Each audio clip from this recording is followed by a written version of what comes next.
വാക്യാന്വയാത്.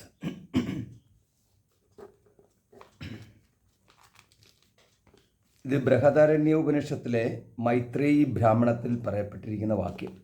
നവാരേ പത്യുഹു കാമായ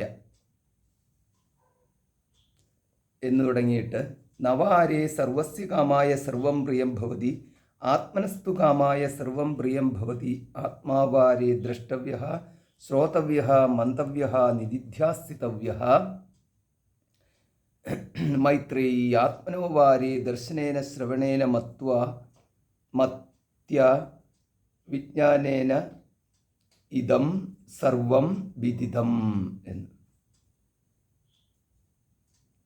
നവാരേ സർവസ്യ കാമായ സർവം പ്രിയം ഭവതി. ഇത് നമുക്ക് ഈ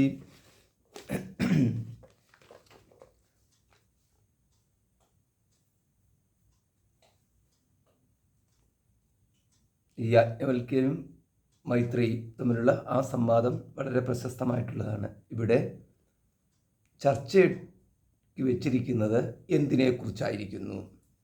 ഇവിടെ ജീവാത്മാവിനെക്കുറിച്ചാണോ അതോ പരമാത്മാവിനെക്കുറിച്ചുള്ളതാണോ അതോ മറ്റെന്തെങ്കിലും വിജ്ഞാനാത്മാ എന്നൊക്കെ പറഞ്ഞുകൊണ്ട് മറ്റെന്തെങ്കിലും ഒക്കെയാണോ എന്നുള്ളതാണ് ചർച്ചാ വിഷയം.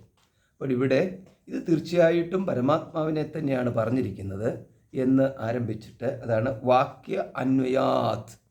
ഈ വാക്യം അന്വയിച്ചിരിക്കുന്നത് പരമാത്മാവിലോട്ടാണ്.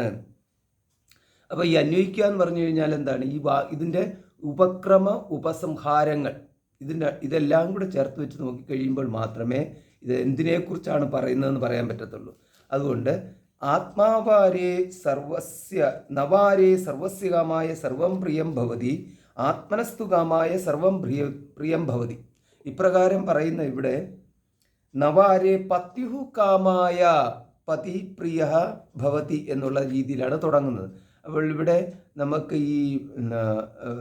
ഈ മൈത്രേയി യാജ്ഞവൽക്യ മഹർഷിയോട് പറയുകയാണ്, യാതൊന്നാണോ ഏറ്റവും ഉത്കൃഷ്ടമായിട്ടുള്ളത് അതാണ് എനിക്ക് വേണ്ടത് എന്നാണ് പറയുന്നത്.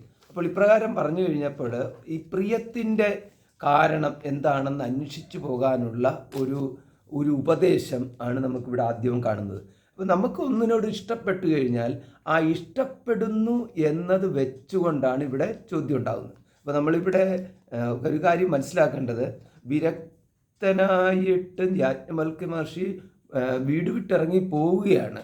ഒപ്പം ഈ രണ്ട് ഭാര്യമാരുള്ളതിലെ മൈത്രേയി അങ്ങ് സർവ്വധനവും ഉപേക്ഷിച്ചിട്ട് പോകുമ്പോൾ മറ്റെന്തിനായിക്കൊണ്ടാണ് സർവ്വധനങ്ങളും അങ്ങ് ഉപേക്ഷിച്ചിട്ട് പോകുന്നത് എന്ന് ചോദിച്ചുകൊണ്ട് പിന്നാലെ പോവുകയാണ്.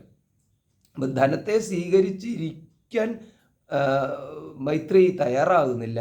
പകരം ധനം ഉപേക്ഷിച്ചിട്ട് ഇതിലും ഉത്കൃഷ്ടമായിട്ട് എന്ത് കണ്ടിട്ടാണ് അങ്ങ് പോകുന്നത് എന്ന് ചോദിച്ചുകൊണ്ട് ആ ഉത്കൃഷ്ടതയെ തന്നെ എനിക്കും വേണമെന്ന് ആവശ്യപ്പെട്ടുകൊണ്ടാണ് മൈത്രേയി പോകുന്നത്. അപ്പോൾ ഈ സന്ദർഭത്തിലാണ് പ്രിയമായിട്ട് വരുന്നത് എന്തുകൊണ്ട് എന്നുള്ളതിനെക്കുറിച്ച് ചോദ്യം ഉണ്ടാകുന്നു. അപ്പം ധനം ഒരുവൻ എന്തുകൊണ്ട് പ്രിയമുണ്ടാകുന്നു? ആ ധനത്താൽ സുഖം ലഭിക്കുന്നു എന്നുള്ളത് കൊണ്ടാണ് ധനം പ്രിയമാകുന്നത്. അപ്പോൾ ഇതാണ് ഇതിൻ്റെ ഉള്ളടക്കം എന്ന് പറയുന്നത്. അപ്പോൾ നമുക്ക് എന്തിനോടെങ്കിലും ഒരു പ്രിയം ഉണ്ടാവണമെന്നുണ്ടെങ്കിൽ അത് നമുക്ക് അതിൻ്റെ സാന്നിധ്യം നമുക്ക് സുഖമുള്ളതായിരിക്കണം എന്ന്, അതിൻ്റെ ലാഭം നമുക്ക് സുഖമുള്ളതായിരിക്കണം. അപ്പോൾ ഇതിനകത്ത് ഓരോന്നിനെയും എടുത്തിട്ടാണ് പറയുന്നത്. പത്യുഹു കാമായ ഈ പത്നി പതി തുടങ്ങിയിട്ടുള്ളവയെല്ലാം ഇപ്പം യാജ്ഞവൽക്യ മഹർഷി മൈത്രേയിയോടാണ് സംസാരിക്കുന്നത്. അതുകൊണ്ട് പതി എന്ന രീതിയിൽ അവിടെ വന്നിരിക്കുന്നു എന്നാണ്. അപ്പം നമ്മളിത് ഓരോരുത്തരോടും ആരോട് സംസാരിക്കുന്നതിനനുസരിച്ചിട്ടായിരിക്കും ഓരോരോ ഉദാഹരണങ്ങളും മറ്റും പോകുന്നത്. ഇവിടെ ഇപ്പോൾ മൈത്രേയിയോടാണ് സംസാരിക്കുന്നത്. അതുകൊണ്ട് മൈത്രേയി പത്നിയാണ്, അതുകൊണ്ട് പതി എന്ന് പറഞ്ഞ് തുടങ്ങിയിരിക്കുന്നു. അപ്പം പതി എന്ന് പറഞ്ഞു കഴിഞ്ഞാൽ ഭർത്താവ്. അപ്പം ഭർത്താവിനോടുള്ള ഇഷ്ടം കൊണ്ടാണോ ഭാര്യ ഭർത്താവിനെ ഇഷ്ടപ്പെടുന്നത്, അതോ ഭാര്യ ആത്മാവിനോടുള്ള ഇഷ്ടം കൊണ്ടാണോ? ഈ തരത്തിലാണ് യാജ്ഞവൽക്യ മഹർഷി സംസാരിച്ചു തുടങ്ങുന്നത്. അപ്പം നമുക്കിവിടെ ഇതിൻ്റെ രണ്ട് ദൃഷ്ടിയുണ്ട്. ഒന്ന് ലൗകിക ദൃഷ്ടിയിൽ എടുത്തു കഴിഞ്ഞു കഴിഞ്ഞാൽ എൻ്റെ സ്നേഹത്തിനെ ചോദ്യം ചെയ്യുന്നു എന്ന് ചോദിച്ചുകൊണ്ട് മൈത്രേയി ഇന്നത്തെ നിലയിൽ ഇതാണ്, എൻ്റെ സ്നേഹത്തെ ചോദ്യം ചെയ്യുന്നു, ഇപ്പോൾ ഇതായിരുന്നോ ഇത്രയും കാലവും മനസ്സിൽ വെച്ചുകൊണ്ടിരുന്നത് എന്ന് പറഞ്ഞ് വഴക്കുണ്ടാക്കി പോകുന്ന ഒരു പ്രവണതയുള്ള ആളാണെന്നുണ്ടെങ്കിൽ ഇത് മതി. അതേസമയം ഈ ധനമെല്ലാം ഉപേക്ഷിച്ച് പോകുന്ന യാജ്ഞവൽക്യ മഹർഷിയുടെ മഹത്വത്തെ അറിഞ്ഞിട്ട്, അപ്പോൾ ഉത്കൃഷ്ടമായിട്ടുള്ള മറ്റൊന്ന് അദ്ദേഹത്തിൻ്റെ മനസ്സിലുണ്ട് എന്നറിഞ്ഞിട്ട് അദ്ദേഹത്തിൻ്റെ വിചാരത്തിനൊപ്പം വിചാരം ചെയ്ത് ആ വഴികളിലൂടെ പോകുവാൻ തയ്യാറെടുത്ത മൈത്രേയിയെ സംബന്ധിച്ചിടത്തോളം ഈ ഒരു പ്രയോഗം ഒരു വികാരത്തിന് ഹേതുവാകത്തില്ല, പകരം അതൊരു വിചാരത്തിന് ഹേതുവാകുന്നു. അപ്പോൾ അപ്രകാരം വിചാരം ചെയ്യുവാൻ തയ്യാറുള്ള കഴിവുള്ള ഒരു മനസ്സിനോട് ഉടമയോട് മാത്രമേ ഈ മാതിരിയുള്ള സംവാദങ്ങൾ നടത്താൻ പോകാവൂ. അല്ലാത്ത പക്ഷം എന്ന് പറഞ്ഞു കഴിഞ്ഞാൽ അത് വളരെ കേൾക്കുന്ന വ്യക്തിക്ക് ഹൃദയഭേദകമായിട്ട് മാറും ഈ മാതിരിയുള്ള പ്രയോഗം നടത്തിയത്. കാരണം അവിടെ ഇതാണ് അധികാരം എന്ന് പറയുന്നത്. ആ അധികാരമില്ലാത്ത ഒരു വ്യക്തിയെടുത്ത് ഈ മാതിരിയുള്ള കാര്യങ്ങൾ പറയരുത് എന്ന് പറയുന്നതിൻ്റെ രഹസ്യം അതാണ്. രഹസ്യം എന്ന് പറയുന്നത് പറയരുത് എന്ന് പറയും. പറഞ്ഞു കഴിഞ്ഞാൽ അവർക്കതൊരു വലിയ മാനസിക സംഘർഷത്തിന് കാരണമാകും. ചിലപ്പോൾ അതൊരു അതൊരു കുടുംബ ഛിദ്രത്തിന്, കുടുംബ കലഹത്തിന്, അതേമാതിരി ജീവിത നൈരാശ്യത്തിന് ഒരുപാട് സംഭവം ഉണ്ടാകും. അപ്പം ഇപ്പോൾ ഒരാളോട് പറയുകയാണ്, നീ നിൻ്റെ ഇഷ്ടത്തിന് വേണ്ടിയിട്ടാണ് എന്നെ നീ സ്നേഹിച്ചത്, അല്ലാതെ എനിക്ക് വേണ്ടിയിട്ട് അല്ല എന്നൊക്കെ പറഞ്ഞു കഴിഞ്ഞാൽ അതിനെ ലൗകിക ബുദ്ധിയിൽ ഭ്രമം വന്നിരിക്കുന്ന, അതിൽ മാത്രം മുഴുകിയിരിക്കുന്ന, മറ്റു വിചാരങ്ങളിലേക്ക് കടന്നു പോകാത്ത ഒരാളിനെ സംബന്ധിച്ച്, അതായത് ആത്മവിചാരത്തിലേക്ക് കടക്കാൻ വൈമുഖ്യം കാണിക്കുന്ന ഒരു വ്യക്തിയെ സംബന്ധിച്ചിടത്തോളം ഇത് അതിഹൃദയഭേദകമായിട്ടുള്ള പ്രസ്താവനയായിട്ട് മാറും. അതുകൊണ്ട് ഇവിടെ ഇപ്പോൾ ഉപേക്ഷിച്ചിട്ട് പോകുന്ന പത്നിമാരെയും ധനത്തെയും സ്ഥാനങ്ങളെയും എല്ലാം, രാജ പുരോഹിതൻ എന്നുള്ള സ്ഥാനമൊക്കെ ഉണ്ട്, രാജഗുരു എന്നുള്ള സ്ഥാനമൊക്കെ ഉണ്ട്, അതെല്ലാം ഉപേക്ഷിച്ചിട്ട് പോകുമ്പോൾ ആ ഉപേക്ഷിക്കപ്പെട്ടു പോയ വ്യക്തിക്കൊപ്പം പോകുവാൻ തയ്യാറെടുക്കുന്ന ഒരു ഭാര്യ, അവിടെ ഇപ്പോൾ ഭാര്യയല്ല, കാരണം ഭാര്യയെ ഉപേക്ഷിച്ചിട്ട് പോയി. യാജ്ഞവൽക്യ മഹർഷി ഇതെല്ലാം ധനമെല്ലാം കൊടുത്തു കഴിഞ്ഞപ്പോൾ അവർ ഇതെല്ലാം നിങ്ങൾക്കാണ്, ഇതും വെച്ചുകൊണ്ട് ഇവിടെ ഇരുന്നോളാൻ തന്നെ പറഞ്ഞിട്ട് പോയത്. അപ്പോൾ ഉപേക്ഷിക്കപ്പെട്ടതിന് ശേഷം കൂടെ പോവുകയാണ്. അപ്പോൾ അവിടെ ഒരു ശിഷ്യയായിട്ട് മാറി എന്ന് എനിക്ക് അറിവിന് വേണ്ടിയിട്ടാണ് ഞാൻ ഇപ്പോൾ അങ്ങയെ ആശ്രയിക്കുന്നത്. അതിനാൽ എനിക്ക് ചില സംശയങ്ങളുണ്ട്, ആ ഉപദേശം എനിക്ക് നൽകിയാലും. ഇതൊക്കെ നമുക്കിവിടെ വ്യംഗ്യമായിട്ട് മനസ്സിലാക്കാൻ സാധിക്കും. അല്ലാതെ സ്ട്രെയിറ്റായിട്ട് കല്യാണം കഴിച്ചിട്ട് വന്നിട്ട് എൻ്റെ ഇടയ്ക്ക് പെട്ടെന്ന് ഒരു ദിവസം എടി നീ എന്നെ സ്നേഹിക്കുന്നത് എനിക്ക് വേണ്ടിയിട്ടല്ല, അത് നീ നിന്നെ സ്നേഹിക്കുന്നത് കൊണ്ടാണ് എന്നൊക്കെ പറഞ്ഞു കഴിഞ്ഞാൽ പ്രശ്നങ്ങളുണ്ടാകും. അപ്പോൾ ഇത് ഈ ഗാർഹസ്ഥ്യം വിട്ട് വാനപ്രസ്ഥത്തിലേക്ക് പോയി ആ സന്ദർഭത്തിലാണ് ഇതിൻ്റെ സംസാരം ഉണ്ടാകുന്നത്. ഗാർഹസ്ഥത്തിൽ ഇരുന്നുകൊണ്ടുള്ള സംസാരമല്ല. ഇതൊക്കെ ചില കാര്യങ്ങൾ നമ്മളൊന്ന് മനസ്സിലാക്കി വെക്കണമെന്ന് മാത്രമേ ഉള്ളൂ. അതാണ് പരിവ്രാജക വൃത്തിയിലേക്കാണ് പോയത്. അത് ഉപേക്ഷിച്ചിട്ട് പോവുകയാണ്. ഗാർഹസ്ഥ്യത്തിൽ നിന്ന് വാനപ്രസ്ഥത്തിലേക്കും സന്യാസത്തിലേക്കും ഒക്കെ പോകുന്നത്. അന്നത്തെ കാലത്ത് സന്യാസത്തിനുള്ള എന്ന് പറയുന്നത് ഉപേക്ഷിച്ചിട്ട് പോകുന്നതെല്ലാം വലിയ വ്യത്യാസമൊന്നുമില്ല. അതുകൊണ്ട് വാനപ്രസ്ഥം എന്നുള്ള പ്രയോഗം പരിവ്രാജകത്വം എന്നുള്ളതും ഇവിടെ ഇപ്പം പരിവ്രാജകത്വം തന്നെയാണ്, ഉപേക്ഷിച്ചിട്ട് പോകൽ തന്നെയാണ്. അപ്പോൾ ആ സന്ദർഭത്തിലാണ് പറയുന്നത് നവാരെ. അപ്പോൾ ഈ തരത്തിൽ ഇതാണ് ഉപക്രമത്തിലാണെന്നുണ്ടെങ്കിൽ നമുക്ക്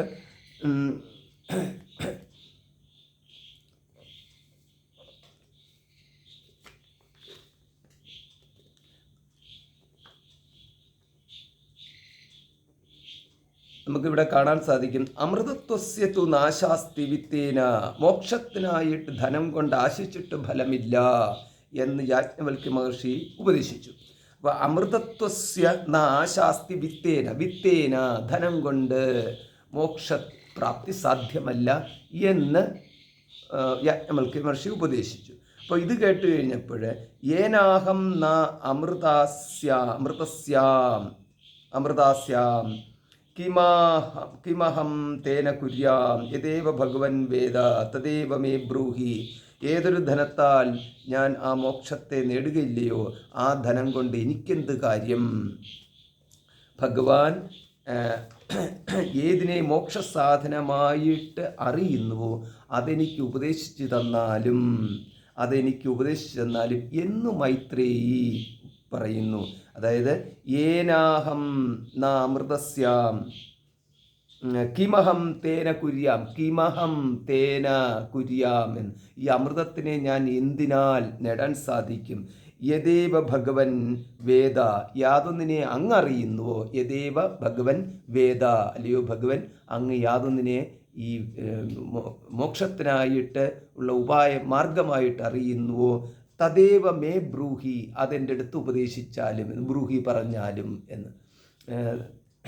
തന്മേ ബ്രൂഹി ശിഷ്യസ്ത്വാം എന്ന് ഭഗവാന്റെ അടുത്ത് അർജുനൻ പറയുന്ന ആ ബ്രൂഹി തന്നെയാണ് ഇവിടെയും കാണുന്നത്. ഇവിടെയും നമുക്ക് കാണാം അങ്ങനെ അടുത്ത് പറഞ്ഞാലും എന്ന്. അപ്പോൾ ഇവിടെ മൈത്രി ആള് മാറി, അല്ലാതെ ഒരു എന്താണ് ദമ്പതി എന്നുള്ള ഒരു സ്ഥാനത്ത് നിന്നുകൊണ്ടുള്ള സംഭാഷണമല്ല ഇത്. കാരണം യാജ്ഞവൽക്യ മഹർഷി ഗ്രഹവും ഉപേക്ഷിച്ച് ധനവും ഉപേക്ഷിച്ച് ഭാര്യമാരെ ഉപേക്ഷിച്ച് എല്ലാം പോയ വ്യക്തിയാണ്. അപ്പോൾ പോയ വ്യക്തിയെടുത്ത് ഇനിയിപ്പം അങ്ങനെയുള്ള വ്യക്തിയുടെ കൂട്ടത്തിൽ ഭാര്യ പിന്നാലെ വന്നു എന്നുള്ളത് കൊണ്ട് ഇനി എൻ്റെ അടുത്ത് ഉപദ്രവിക്കാൻ വേണ്ടിയിട്ട് വരികയാണോ എന്ന ഒരു തരത്തിലുള്ള ഒരു അപ്രോച്ചല്ല എന്ന്. അത് വ്യത്യാസമുണ്ട്. കാരണം ഭാര്യയെ മടുത്തിട്ട് വിട്ടുപോകുന്ന, അല്ലെങ്കിൽ ഭർത്താവിന് എൻ്റെ ഉപദ്രവം, ഇങ്ങനെയൊക്കെയുള്ള തരത്തിലുള്ള പോക്കല്ലല്ലോ ഇതെന്ന് പറഞ്ഞു കഴിഞ്ഞാൽ ഈ ഒരു ഇല പഴുത്ത് കഴിയുമ്പോൾ അതിൻ്റെ ഞെട്ടടർന്ന് ആ വൃക്ഷത്തിൽ നിന്ന് വീഴുന്നത് പോലെ സംസാരത്തിൽ വിരക്തി വന്നിട്ട് ആ സംസാരത്തിൻ്റെ ഭാഗമായിട്ടുണ്ടായിരുന്ന വ്യവസ്ഥ എന്ന് പറയുന്നുണ്ടല്ലോ. കുടുംബം ഒരു വ്യവസ്ഥയാണ്, സമൂഹത്തിൻ്റെ ഓരോരോ സ്ഥാനങ്ങളും എല്ലാം ആ വ്യവസ്ഥയ്ക്കുള്ളിലാണ് നിൽക്കുന്നത്. അവയിൽ നിന്ന് അടർന്നു പോകുന്ന വ്യക്തിയാണ് ഇവിടുത്തെ യാജ്ഞവൽക്യ മഹർഷി. അല്ലാതെ ഭാര്യയോട് വിരക്തിയും ബാക്കിയുള്ളവരിലോട്ടെല്ലാം പ്രിയവുമായിട്ട് പോകുന്ന തരത്തിലുള്ള ആ ബുദ്ധിയൊന്നും നമ്മൾ കാണരുത്. അതൊക്കെയാണ് ലൗകികം എന്ന് പറയുന്നത്. അപ്പോൾ ഈ ലൗകികതയുമായിട്ട് യാതൊരു ബന്ധവും ഇല്ലാത്ത തരത്തിലുള്ള ഒരു പോക്കാണിത്. ആ പോക്കിലാണ് ഈ തരത്തിലുള്ള സംഭാഷണം ഉണ്ടാകുന്നത്. ഇതാണ് നമ്മൾ ആ സ്ഥാനം വ്യക്തമായിട്ട് അറിഞ്ഞില്ല എന്നുണ്ടെങ്കിൽ ആ സ്ഥാനത്ത് കയറി ഭാര്യയെടുത്ത് പിന്നെ പറഞ്ഞു കഴിഞ്ഞാൽ അത് ശരിയാവത്തില്ല എന്നർത്ഥം. ഇതും പറഞ്ഞുകൊണ്ട് ഒന്നിച്ചു പോകണം, അതാണ് കാര്യം. അല്ലാതെ ഇതും പറഞ്ഞിട്ട് നീ നിൻ്റെ വഴിക്ക് പോക്കോ ഞാൻ എൻ്റെ വഴിക്ക് പോക്കോ എന്ന് പോവുകയാണ് എന്ന് പറയുന്ന തരത്തിലുള്ള ഒരു സംവാദമല്ല ഇവിടെ നടക്കുന്നത്. ഇവരൊന്നിച്ചു തന്നെയാണ് പോകുന്നത്. ഇവരൊന്നിച്ചു പോയിക്കൊണ്ടിരിക്കുമ്പോൾ ഈ തരത്തിൽ പറയുന്നു. ഈ പറച്ചില് ഒരു വിരോധത്തിനും വഴക്കിനും കാരണമാകുന്നുമില്ല. അത് പകരം എന്ന് പറയുന്നത് കൂടുതൽ ഈ വിഷയത്തിൻ്റെ ആഴങ്ങളിലേക്ക് പോകുവാനും കൂടുതൽ ബഹുമാനത്തോടു കൂടിയിട്ട് യാജ്ഞവൽക്യ മഹർഷിയോട് സംഭാഷണത്തിന് ഹേതുവുമാകുന്ന തരത്തിലാണ് പ്രയോഗം കിടക്കുന്നത്. അല്ലയോ ഭഗവൻ എന്നാണ് ഇവിടെ പറഞ്ഞിരിക്കുന്നത്. യദേവ ഭഗവൻ വേദ തദേവ മേ ബ്രൂഹി എന്ന രീതിയിലാണ് എന്നാണ് പറഞ്ഞിരിക്കുന്നത് എന്നർത്ഥം. അപ്പം ഭഗവൻ ബ്രൂഹി ഇത്തരത്തിലുള്ള പ്രയോഗത്തിലൂടെ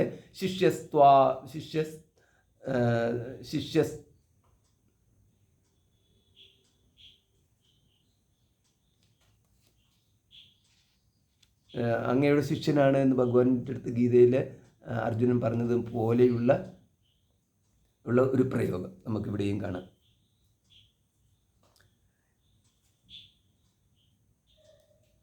അപ്പോൾ ഈ ഉപദേശത്തിൽ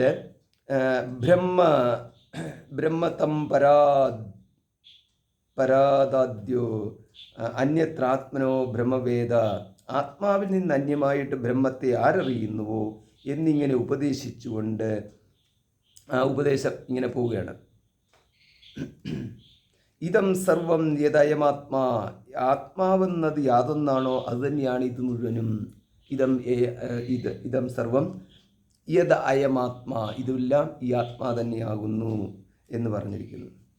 അസ്യ മഹതോഭൂതസ്യ നിശ്വസിതം ഏതദ്യ ദൃഗ്വേദ എന്ന്. ഇതെല്ലാം ബൃഹദാരണ്യത്തിലെ 4:5-11. അപ്പം ഈ 4:5 തൊട്ട് തുടങ്ങുകയാണ്. അപ്പം 4:5-11 പറയുകയാണ് ബ്രഹ്മത്തെക്കുറിച്ചുള്ള പറച്ചിലായി. അപ്പോൾ അസ്യ മഹതോഭൂതസ്യ, ഇവിടെ മഹതോഭൂതസ്യ എന്ന് പറഞ്ഞിരിക്കുന്നത് ബ്രഹ്മത്തെക്കുറിച്ചാണ്. അപ്പോൾ ഈ ബ്രഹ്മത്തിൻ്റെ ഭൂതസ്യ നിശ്വസിതം ഏതദ്യ ഋഗ്വേദ, ഈ ഋഗ്വേദം അതേമാതിരി യജുർവേദം സാമവേദം ഇതെല്ലാം തന്നെ വേദം മുഴുവനും ഈ മഹത്മായിട്ടുള്ള ഭൂതം എന്ന് പറഞ്ഞിരിക്കുന്ന ബ്രഹ്മത്തെയാണ്. ഈ ബ്രഹ്മത്തിൻ്റെ നിശ്വസിതം ഏവ, നിശ്വസിതം എന്ന് പറഞ്ഞു കഴിഞ്ഞാൽ ജസ്റ്റ് ഒന്ന് ശ്വാസം വിട്ടൽ മാത്രമാണ്. നിശ്വാസം എന്ന് പറഞ്ഞു കഴിഞ്ഞാൽ പുറത്തേക്ക്. ഋഗ്വേദ. അപ്പോൾ ഇപ്രകാരം നമുക്കിവിടെ കാണാം നവാരേ സർവസ്യ. അപ്പോൾ ഇത് 4:5-6 ഈ ഒരു പ്രയോഗം കിടക്കുന്നത്. ഇപ്പം കണ്ട മന്ത്രം 4:5-11. 4:5-6 നോക്കിക്കഴിഞ്ഞാൽ നവാരേ സർവസ്യ കാമായ സർവം പ്രിയം ഭവതി. അപ്പം പത്യുകാമായ തുടങ്ങിയിട്ട് പതിക്ക് വേണ്ടിയിട്ടല്ല ഒരു ഒരാൾ പതിയെ ഇഷ്ടപ്പെടുന്നത് പരാത്മാവിന് വേണ്ടിയിട്ടാണ് എന്ന്. അപ്പോൾ അപ്രകാരം പറഞ്ഞു തുടങ്ങിയിട്ട് ധനത്തിന് വേണ്ടിയിട്ടല്ല എന്ന് ഇപ്രകാരമുള്ള എല്ലാ ഉദാഹരണങ്ങളോട് എടുത്ത് പറഞ്ഞതിന് ശേഷം പറയുകയാണ് നവാരേ സർവസ്യ കാമായ.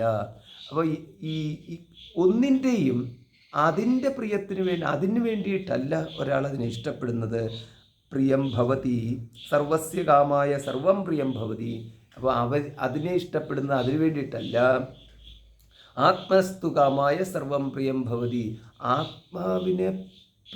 ആത്മാവിനോടുള്ള പ്രിയം കൊണ്ടാണ് അവയെല്ലാം ഇഷ്ടപ്പെടുന്നത്. അപ്പോൾ ഇവിടുത്തെ ഈ ആത്മാവിനോടുള്ള പ്രിയം കൊണ്ടാണ് എന്നുള്ള ഈ പ്രയോഗത്തിൽ ഈ ആത്മാ എന്ന് പറഞ്ഞു കഴിഞ്ഞാൽ ഇവിടെ ജീവാത്മാവ് എന്നാണല്ലോ നമ്മൾ എടുക്കുന്നത്. അവനവൻ്റെ എന്നുള്ളതാണല്ലോ. അവനവൻ്റെ ഇഷ്ടത്തിന് വേണ്ടിയിട്ടാണ് മറ്റുള്ളതിനെ എല്ലാം ഇഷ്ടപ്പെടുന്നത്. അല്ലാതെ അതിനോടുള്ള ഇഷ്ടം കൊണ്ടല്ല ഒരുവൻ അതിനെ ഇഷ്ടപ്പെടുന്നത്. ഈ തരത്തിലാണ് പ്രയോഗം വന്നത്. അപ്പോൾ ഈ പ്രയോഗം വന്നു കഴിഞ്ഞാൽ ഇത് വേണ്ടത്ര വിരക്തിയില്ലാത്തവർ കേട്ട് കഴിഞ്ഞാൽ അവർക്കൊരുമാതിരി ഭ്രാന്ത് പിടിക്കും. അതുകൊണ്ടാണ് അനധികാരികൾ കേൾക്കണ്ട എന്ന് പറഞ്ഞു വരുന്നത്. അനധികാരികൾ എന്ന് പറഞ്ഞു കഴിഞ്ഞാൽ ഇത്തരത്തിലുള്ള യോഗ എന്ന് പറഞ്ഞു കഴിഞ്ഞാൽ 20s 30s ഒക്കെ എന്ന് പറയുന്ന യോഗയ്ക്ക് പോകും. പക്ഷേ ഗീത എന്ന് പറഞ്ഞു കഴിഞ്ഞാൽ അത് ഒരു 50 above 50 ആകുമ്പോൾ മാത്രമേ മനസ്സിലാവാൻ തുടങ്ങത്തുള്ളൂ. അതിനു മുമ്പുള്ളതെന്ന് പറഞ്ഞു കഴിഞ്ഞാൽ ഒരു വശത്തൂടെ കേട്ടുകൊണ്ടിരിക്കുന്നു എന്നുള്ളതല്ലാണ്ട് അതിൻ്റെ പ്രായോഗിക തലത്തിലേക്ക് അർത്ഥങ്ങളുടെ ആഴങ്ങളിലേക്കൊക്കെ പോവുക എന്ന് പറയുന്നത് ചിന്തിക്കാൻ പോലും കഴിയത്തില്ല. അങ്ങനെ പോവുകയാണെന്നുണ്ടെങ്കിൽ അവരൊറ്റയായിരിക്കും. ഒറ്റയ്ക്ക് പറ്റത്തുള്ളൂ. ഗൃഹസ്ഥനായിക്കൊണ്ട് അതിനകത്ത് അതിൻ്റേതായിട്ടുള്ള രീതി പരിമിതികളുണ്ട്. അങ്ങനെ സാധ്യമല്ല എന്ന് മാത്രമല്ല ആവശ്യവുമില്ല എന്ന് മാത്രമല്ല അതിൻ്റെ ആഴങ്ങളിലേക്ക് പോകരുത്. കാരണം ഗൃഹസ്ഥനായിട്ടിരുന്ന് കഴിഞ്ഞിട്ട് വിരക്തനായ ഗൃഹസ്ഥൻ എന്നുള്ള ഒരു സ്ഥാനപ്പേര് മേടിക്കേണ്ട കാര്യമൊന്നുമില്ല. വിരക്തനാണെന്നുണ്ടെങ്കിൽ വിട്ടുപോകുക. അല്ലാതെ വിരക്തനായ ഗൃഹസ്ഥനായിട്ടിരുന്നു കൊണ്ട് ഞാനും എൻ്റെ ഭാര്യയും സഹോദരന്മാരെ പോലെയാണ് എന്നുള്ള രീതി, അല്ലെങ്കിൽ ഗുരു ശിഷ്യരായിട്ടാണ് ഇരിക്കുന്നതെന്നൊന്നും പറയേണ്ട കാര്യമില്ല. അത് വേറെ കാര്യം. ശക്തിയുണ്ടെങ്കിൽ ശക്തനായിട്ടിരിക്കുക, വിരക്തി ഉണ്ടെന്നുണ്ടെങ്കിൽ വിരക്തനായിട്ടിരിക്കുക. രണ്ടും കൂടെ കൂട്ടിക്കുഴച്ച് സമൂഹത്തിനും കൺഫ്യൂഷൻ ഉണ്ടാക്കുക, വീട്ടുകാർക്കും കൺഫ്യൂഷൻ ഉണ്ടാക്കുക, അവനവനും കൺഫ്യൂഷനായിട്ടിരിക്കേണ്ട കാര്യമൊന്നുമില്ല. അപ്പോൾ ഇവിടെ യാജ്ഞവൽക്യ മഹർഷി വ്യക്തമായിട്ട് തന്നെ പറയുകയാണ്. കാരണം അദ്ദേഹത്തിന് പറയുമ്പോൾ അദ്ദേഹം ഗുരുവാണ്. പറയുന്നത് ആരും ശിഷ്യനും ശിഷ്യയായാലും അവിടെ പറയുന്നത് ശിഷ്യയോടെന്നുള്ള രീതിയിലാണ് പറയുന്നത്. അപ്പോൾ പറയുമ്പോൾ എന്തിനു വേണ്ടിയിട്ടാണ്? ഈ കേൾക്കുന്ന വ്യക്തിക്ക് ബ്രഹ്മജ്ഞാനം ഉണ്ടാകാൻ വേണ്ടിയിട്ടുള്ളതാണ് ഇവിടുത്തെ പറച്ചിൽ. അല്ലാതെ കേൾക്കുന്ന വ്യക്തിക്ക് പറയുന്ന വ്യക്തിയോട് പ്രിയമുണ്ടാകാൻ വേണ്ടിയിട്ടുള്ള പറച്ചിലല്ല. അപ്പോൾ ഇതൊക്കെ നമ്മൾ വ്യക്തമായിട്ട് തിരിച്ചറിയണം. അപ്പം തിരിച്ചറിഞ്ഞില്ലെങ്കിൽ വലിയ പ്രശ്നം ഉണ്ടാകും. കേൾക്കുന്ന വ്യക്തി പ്രിയം ഉണ്ടാവാൻ വേണ്ടിയിട്ട്, വക്താവിനോട് പ്രിയമുണ്ടാവാൻ വേണ്ടിയിട്ട് ശ്രോതാവിൻ്റെ പ്രിയത്തിനനുസരിച്ച് ഇഷ്ടത്തിനനുസരിച്ച് പറയുന്നതല്ല ഇവിടെ. പകരം പ്രിയം ഉണ്ടാവാൻ വേണ്ടിയിട്ടുള്ളതല്ല, പ്രിയം എവിടെയാണുള്ളത് എന്ന് വ്യക്തമായിട്ട് കാണിച്ചു കൊടുക്കലാണ് എന്ന്. ഒരല്പമെങ്കിലും ഈ വിരക്തി എന്ന് പറയുന്നത് പ്രോപ്പറായിട്ട്, വിവേകം എന്ന് പറയുന്നതൊക്കെ വ്യക്തമായിട്ടില്ലാത്തൊരു വ്യക്തിയാണെങ്കിൽ ഇത് വലിയ പ്രശ്നം ഉണ്ടാക്കും. അതുകൊണ്ടാണ് ഇതൊക്കെ നമ്മൾ ഒന്ന് അറിഞ്ഞു വെക്കുന്നത് നല്ലതാണ്. നവാരേ സർവസ്യ കാമായ സർവം പ്രിയം ഭവതി. അപ്പോൾ ഒന്നിൻ്റെ ഇഷ്ടത്തിന് വേണ്ടിയിട്ട്, അതിൻ്റെ പ്രിയത്തിന് വേണ്ടിയിട്ട്, അതിൻ്റെ ഇഷ്ടത്തിന് വേണ്ടിയിട്ട്, അല്ലെങ്കിൽ അതിൻ്റെ സുഖത്തിന് വേണ്ടിയിട്ടൊന്നുമല്ല അതെല്ലാം ഇഷ്ടപ്പെടുന്നത്. പകരം ആത്മനസ്തു കാമായ സർവം പ്രിയം ഭവതി. ഇവിടെ ആത്മാവിന് വേണ്ടിയിട്ട്, ഈ ആത്മാ എന്നുള്ള പറയുമ്പോൾ അവനവന് വേണ്ടിയിട്ട് എന്നതിലേക്ക് എടുത്തു കഴിയുമ്പോൾ അവനവനെന്ന് പറയുന്നത് ഒരു വ്യക്തിയാണ്, ഒരു ഭോക്താവാണ്. അപ്പോൾ അതൊരു അവിജ്ഞാനാത്മാ എന്ന് എടുക്കാം, അല്ലെങ്കിൽ ജീവാത്മാ എന്നെടുക്കാം. അപ്പോൾ ഒരു ജീവാത്മാവിന് വേണ്ടിയിട്ടാണ് മറ്റുള്ള ജീവാത്മാ എന്ന് പറയുന്നത്. ഇവിടെ എത്തിക്കഴിയുമ്പോൾ ജീവൻ എന്നുള്ളതിലേക്ക് എത്തിയല്ലോ. അപ്പോൾ ആ തരത്തിൽ ഒരു പരിമിതനായിട്ടുള്ള ജീവാത്മാവാണോ ഇവിടുത്തെ പ്രതിപാദ്യ വിഷയം എന്നൊരു സംശയം ഉണ്ടാവാം. അപ്പോൾ ആ ഒരു സംശയം, പിന്നെ ഈ പരിമിതനായിട്ടുള്ള ജീവാത്മാ എന്ന് പറയുമ്പോൾ നമുക്ക് ജാഗ്രത അഭിമാനിയായിരിക്കുമ്പോൾ മാത്രമാണല്ലോ ഇതിനകത്തൊക്കെ കാര്യമുള്ളത്. അപ്പോൾ ജാഗ്രത അഭിമാനി എന്ന് പറയുന്നത് വിജ്ഞാനാത്മാവാണ്. അപ്പോൾ ഈ ജാഗ്രത അഭിമാനി എന്ന് പറയുമ്പോൾ അവിടെ നമുക്ക് വിജ്ഞാനാത്മാ എന്ന് പറഞ്ഞു കഴിഞ്ഞാൽ ജ്ഞാനത്തോടു കൂടിയിട്ട് ഏതാണ് അഹം എന്നുള്ളത് ദൃഢത ദേഹ ഇന്ദ്രിയ ഉപാധികളിലെ അഹം എന്ന് പറയുന്നത് അവയവമായിട്ടുള്ള അഭേദത്തോടുകൂടി ഇരിക്കുന്ന ഒരു വ്യക്തിയാണ് ജാഗ്രത അഭിമാനി. അപ്പോൾ അവിടെ നമുക്ക് പറയാം വിജ്ഞാനാത്മാ എന്ന് പറയാം. അപ്പോൾ ഈ വിജ്ഞാനാത്മാ എന്ന് പറയുന്നത് ജാഗ്രത അഭിമാനി തന്നെയാണ്. അപ്പോൾ ഈ വിജ്ഞാനാത്മാവാണോ ഇവിടുത്തെ എന്ന് പറയുന്നത് ജീവാത്മാ എന്ന് എടുത്താൽ മതി. ജസ്റ്റ് സിമ്പിളായിട്ടെന്ന് പറഞ്ഞു കഴിഞ്ഞാൽ ഒരു നമ്മൾ അഭിമാനി എന്ന് പറയുന്നത് ദേഹാഭിമാനി, ബുദ്ധി അഭിമാനി എന്നൊക്കെ പറയൂല. അതെല്ലാം ഈ വിജ്ഞാനാത്മാ എന്നുള്ള ഒരു പദത്തിൽ നമുക്ക് പെടുത്താൻ പറ്റും. അപ്പോൾ ഒരു അഭിമാനി. അപ്പോൾ ആ ഒരു വ്യക്തിക്ക് വേണ്ടിയിട്ടാണ് മറ്റുള്ളതെല്ലാം പ്രിയമായിരിക്കുന്നതെന്ന് പറയുമ്പോൾ നമുക്ക് അത് കേൾക്കുമ്പോൾ നമുക്കത് ശരിയാണല്ലോ എന്ന് തോന്നാം. അത് വിരക്തിയൊക്കെ അംഗീകരിച്ചുകൊണ്ട് വിചാരം ചെയ്യുമ്പോൾ അത് ശരിയാണല്ലോ, അവനവന് വേണ്ടിയിട്ടാണല്ലോ.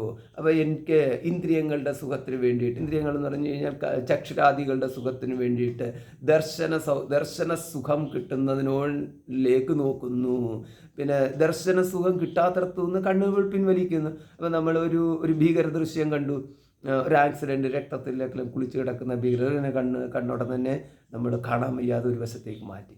അപ്പം അതേസമയം നമ്മൾ ഇപ്പോൾ ഏതെങ്കിലും ഒരു നടി വന്നിട്ട് ഈ ഉദ്ഘാടനത്തിന് ഒരുപാട് നടിമാർ വരുന്നത്, അപ്പോൾ അവരെ കാണാൻ വേണ്ടിയിട്ട് വീണ്ടും ഞാൻ മുന്നേ എന്ന് പറഞ്ഞു ഇടിച്ച് കയറി മുന്നോട്ട് പോയിട്ട് ഈ എന്താണ് സ്റ്റാമ്പേഡ് ഉണ്ടാക്കുന്ന ഒരു പ്രവണതയുണ്ടല്ലോ, എന്ന് പറഞ്ഞാൽ ഇടിച്ച് കയറിയിട്ട് ചവിട്ടി എല്ലാത്തിനും നിലത്തോട്ട് വീഴ്ത്തുമ്പോൾ അവിടെ അതിലേക്കൊരാകർഷണം.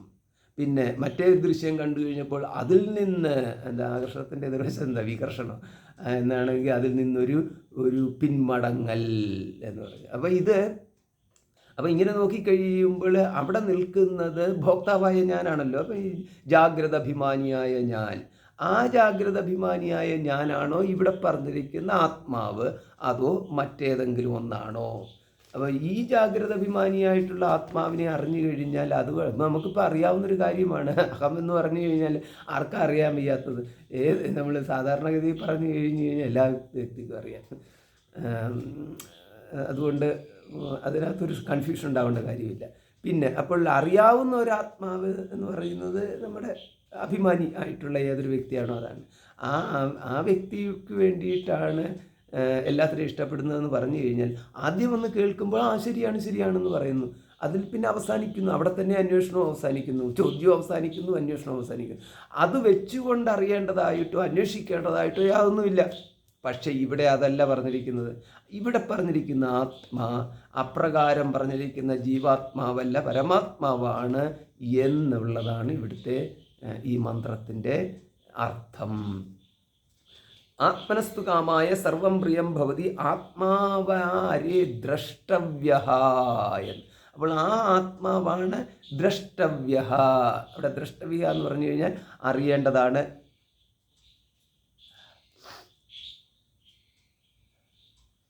ആത്മാവിനെയാണ് അറിയേണ്ടത് എന്നർത്ഥം. അവിടെ ഈ ദ്രഷ്ടവ്യയ്ക്ക് അർത്ഥം കാണേണ്ടതാണെന്നുള്ളതാണ് വാക്കിൻ്റെ അർത്ഥം.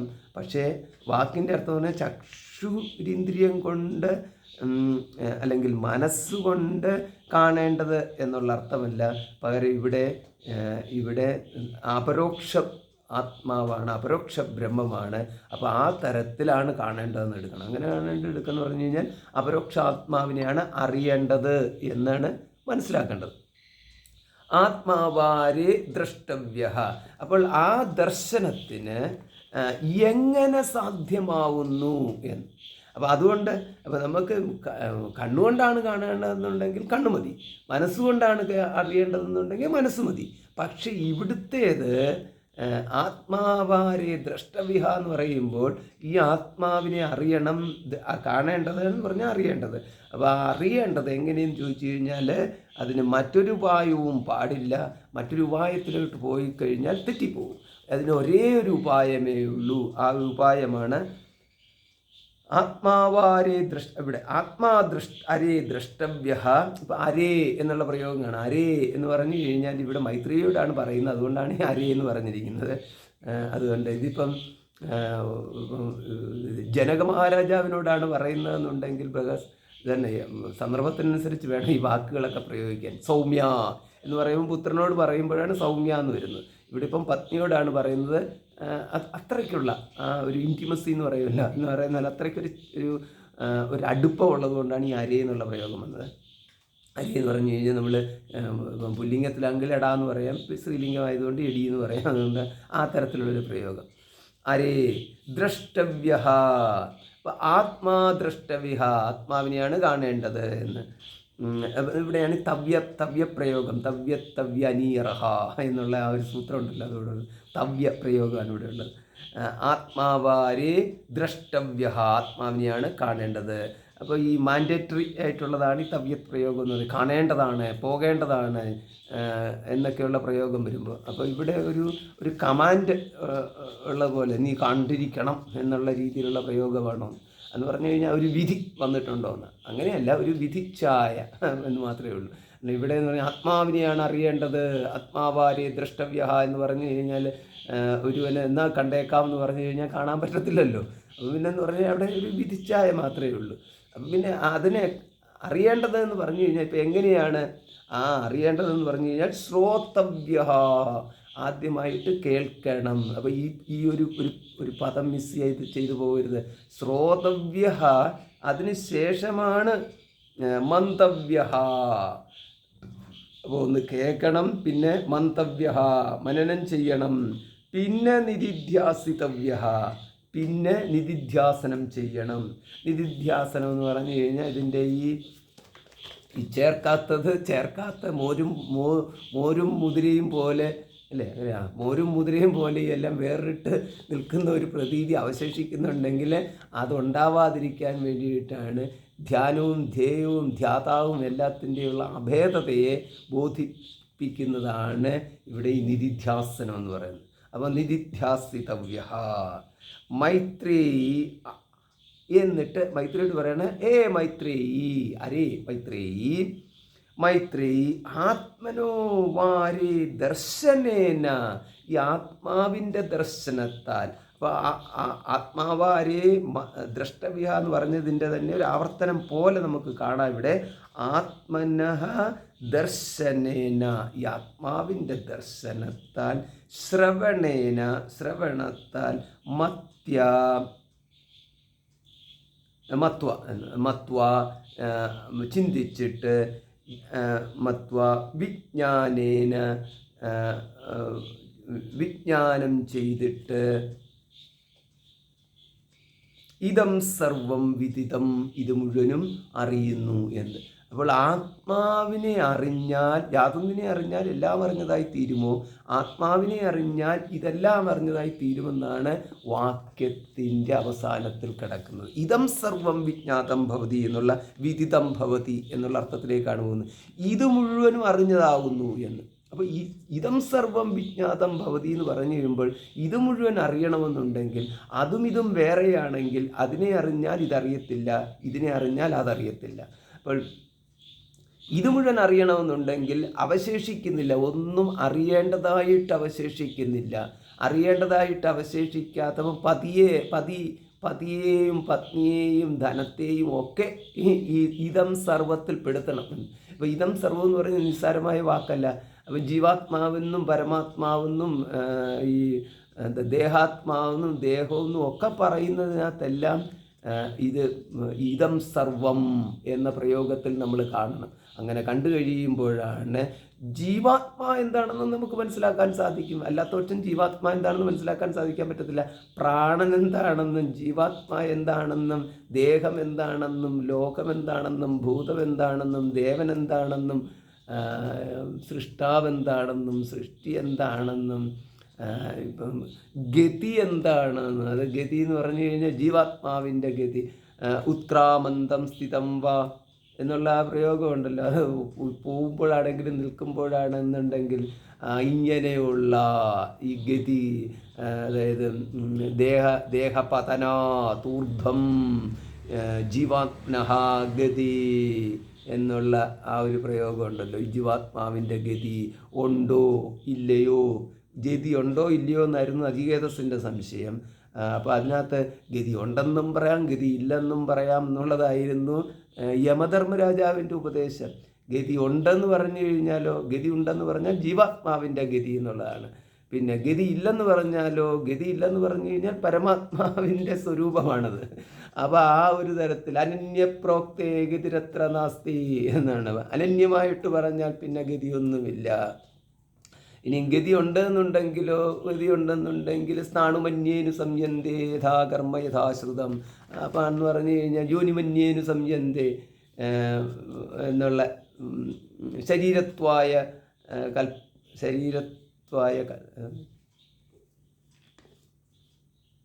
ശരീരപ്രാപ്തിക്ക് വേണ്ടിയിട്ട് ഈ ഓരോ ശരീരങ്ങൾ സ്വീകരിക്കുന്നു. പിന്നെ സ്ഥാണുമന്യേനു സംയന്തി യഥാകർമ്മ യഥാശ്രുതം. യഥാകർമ്മ യഥാശ്രുതം, അറിവിനും കർമ്മത്തിനും അനുസരിച്ചിട്ട് ഓരോരോ ജന്മങ്ങൾ പ്രാപിക്കുന്നു.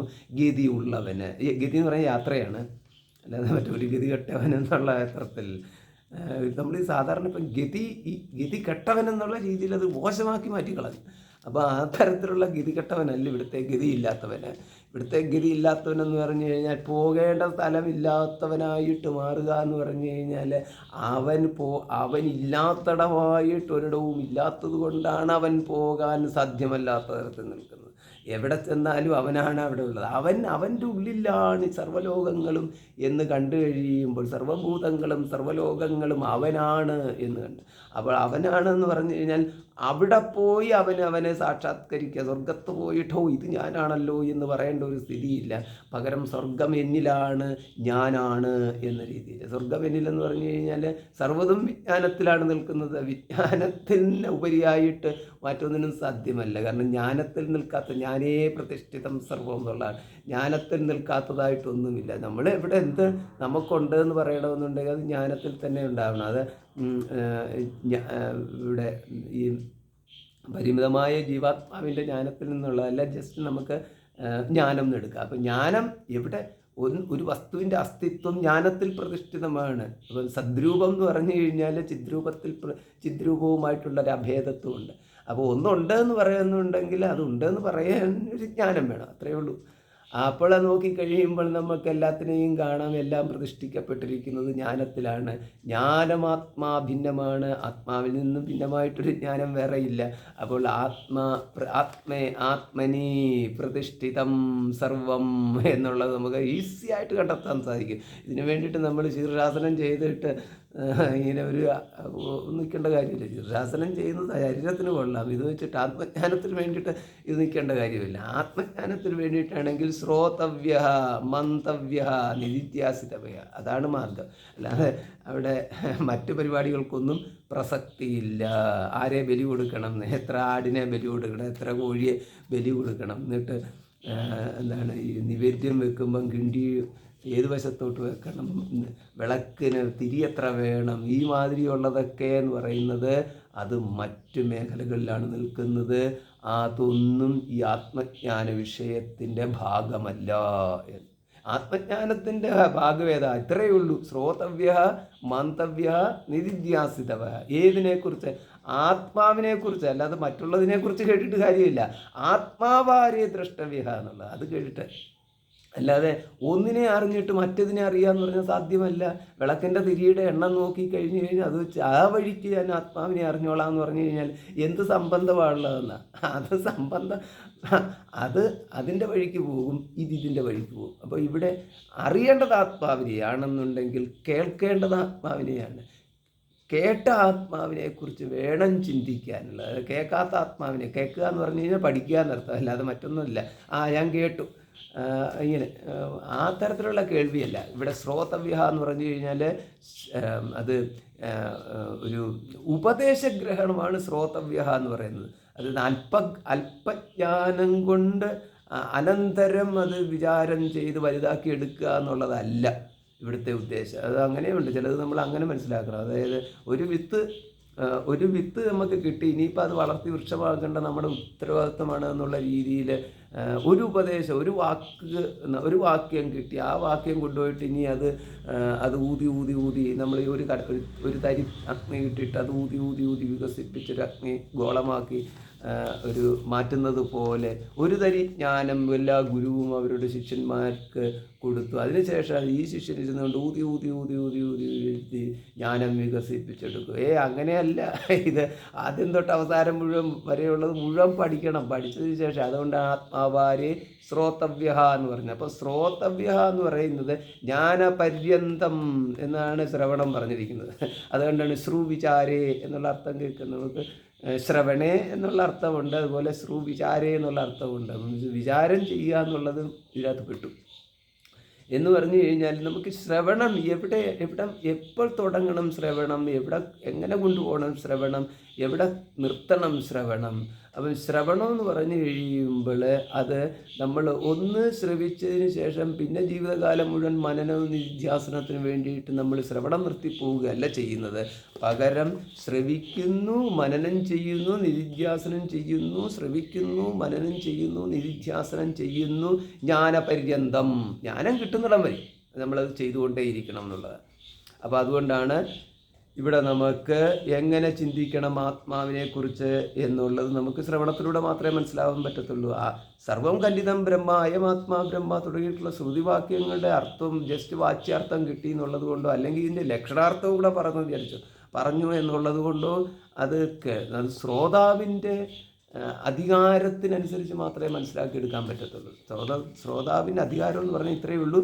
മനസ്സിലാക്കാൻ തയ്യാറുള്ള ഒരു ബുദ്ധിയാണെങ്കിൽ മനസ്സിലാക്കാൻ തയ്യാറല്ലാത്ത ഒരു റെസിസ്റ്റൻസ് ഉള്ള ഒരു ബുദ്ധിയാണെങ്കിൽ, റെസിസ്റ്റൻസ് ഉള്ളതിൻ്റെ കാരണം പലതാവാം, പക്ഷേ റെസിസ്റ്റൻസ് ഉള്ള വ്യക്തിയാണെന്നുണ്ടെങ്കിൽ മനസ്സിലാക്കാൻ സാധിക്കത്തില്ല. അപ്പോൾ ആ ബുദ്ധിയുടെ ആ റെസിസ്റ്റൻസ്, അഹം ബ്രഹ്മാസ്മി എന്ന് ബോധിക്കുവാൻ ബുദ്ധി ഒരു റെസിസ്റ്റൻസ് കാണിക്കുന്നുണ്ടല്ലോ.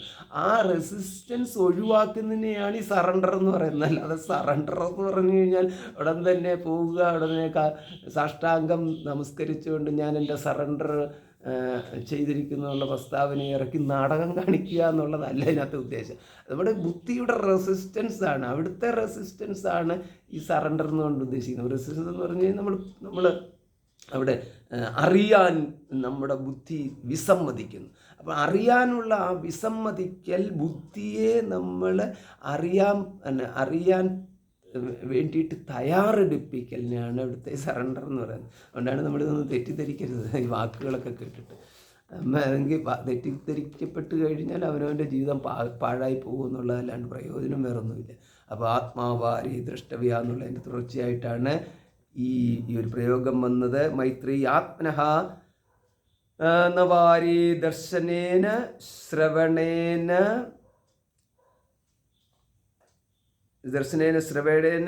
മത്യ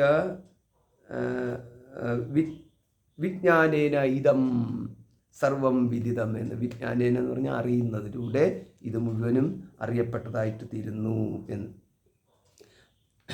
അപ്പോൾ ഇവിടുത്തെ ഈ ആത്മാ എന്ന് പറഞ്ഞു കഴിഞ്ഞാൽ ജീവാത്മാവിനെ അറിഞ്ഞിട്ട് കാര്യമല്ല എന്നുള്ളത് നമുക്ക് മനസ്സിലാക്കിയെടുക്കണം. കാരണം ജീവാത്മാവിനെ നമ്മളെപ്പോഴും അറിഞ്ഞുകൊണ്ടിരിക്കുന്നതാണ്. ആ അറിഞ്ഞുകൊണ്ടിരിക്കുന്ന അഹമായിട്ട് അറിഞ്ഞുകൊണ്ടിരിക്കുന്നു. അപ്പോൾ അതിനകത്തൊന്നും ചിലപ്പോൾ ഞാൻ ജീവാത്മാവിനെ അറിയുന്നില്ല, ഞാൻ എന്നെ തന്നെയാണ് അറിയുന്നത്. അതുകൊണ്ട് അറിയുന്നത് അഹം ഏതാണോ അതാണ് ജീവാത്മാ. അല്ലാതെ നമ്മളിതിനകത്ത് അറിയുന്ന അഹം ദേഹാത്മാവാണ്, അതിനെയും കടന്ന് വേണം ജീവാത്മാവിലേക്ക് പോകാൻ എന്നൊന്നും പറയണ്ട. ഇവിടെ രണ്ട് പറയാന്ന് പറഞ്ഞു കഴിഞ്ഞാൽ ഒന്ന് അഭിമാനി, രണ്ട് ഈ അഭിമാനിയുടെ ആധാരമായിട്ടുള്ള ആത്മ. ഈ രണ്ടെണ്ണം അല്ലാണ്ട് മൂന്നാമതൊന്നും കണ്ടെത്താനില്ല. അതുകൊണ്ടാണ് ദ്വാസുപർണ സയുജ എന്നൊക്കെയുള്ള പ്രയോഗം നടത്തിയിരിക്കുന്നത്. അല്ലാതെ ഒരു ദേഹത്തിൽ പല ആത്മാക്കളും, ആ പല ആത്മാക്കളിൽ ഓരോ ആത്മാവിനെ തള്ളി പോയിട്ട് അവസാനത്തിലൊരു ജീവാത്മാവിനെ കണ്ടെത്തണം. ഇതൊക്കെ എന്ന് പറയുന്നത് ഈ വേണ്ട വിധത്തിൽ ശ്രവണത്തിൽ ശ്രദ്ധ വെക്കാത്തതുകൊണ്ടുള്ള കുഴപ്പമാണ്. അല്ലാതെ പറയാതെ പോകുന്ന കാര്യങ്ങളല്ല. പറഞ്ഞിട്ട് കേൾക്കാൻ നമ്മുടെ മനസ്സിലാക്കാൻ നമ്മുടെ മനസ്സ് വിസമ്മതിക്കുന്നത് കൊണ്ടാണ് കാര്യങ്ങളൊക്കെ മനസ്സിലാവാതെ പോകുന്നത്. അപ്പോൾ ഇവിടെ ഇനി പല ആത്മാക്കൾ ദേഹത്തിനില്ലാത്തത് കൊണ്ട് എവിടെയാണോ അഹം നിൽക്കുന്നത് അവിടെ തന്നെയാണ് ഈ ആത്മാ എന്ന് പറയുന്നത്. അവിടെ തന്നെ ആത്മാവ്. ആ ആത്മാ. വിചാരസിദ്ധവും അവിചാരസിദ്ധവുമായിട്ട് ആ ആത്മാ രണ്ട് വിധത്തിൽ കിട്ടുന്നു. ഇതാണ് വിചാരസിദ്ധമാണെങ്കിൽ പരമാത്മാവും അവിചാരസിദ്ധമാണെങ്കിൽ ജീവാത്മാവും. ഇത്രയേ ഉള്ളൂ. ഇത്രയ്ക്ക് സിമ്പിളാണത്. നമുക്ക് എവിടെയാണോ അഹം അവിടെ വിചാരസിദ്ധമായിട്ടാണ് എങ്കിൽ പരമാത്മാവിനെ അറിയുന്നു, അവിചാരസിദ്ധമാണെങ്കിൽ ജീവാത്മാവിനെ അറിയുന്നു. ഇത്രയേ ഉള്ളൂ സംഭവം. അപ്പോൾ അതുകൊണ്ട് ഇതം മഹദ്ഭൂതമനന്തമപാരം വിജ്ഞാനഘനഃ ഏവ ഏതേഭ്യോ ഭൂതേഭ്യോ സമുത്ഥായ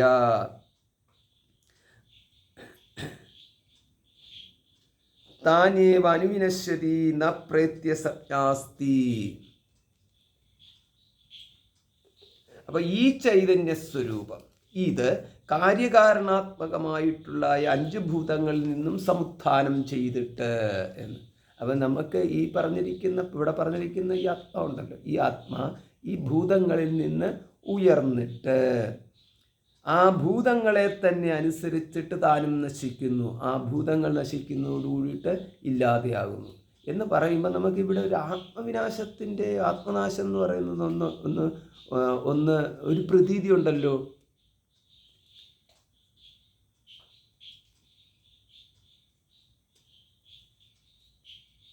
അപ്പോൾ ആ ഒരു പ്രതീതി ഉള്ളപ്പോൾ ഇത് ജീവാത്മാവെന്നോ അല്ലെങ്കിൽ വിജ്ഞാനാത്മാവിനെ കുറിച്ചാണല്ലോ പറയുന്നത്.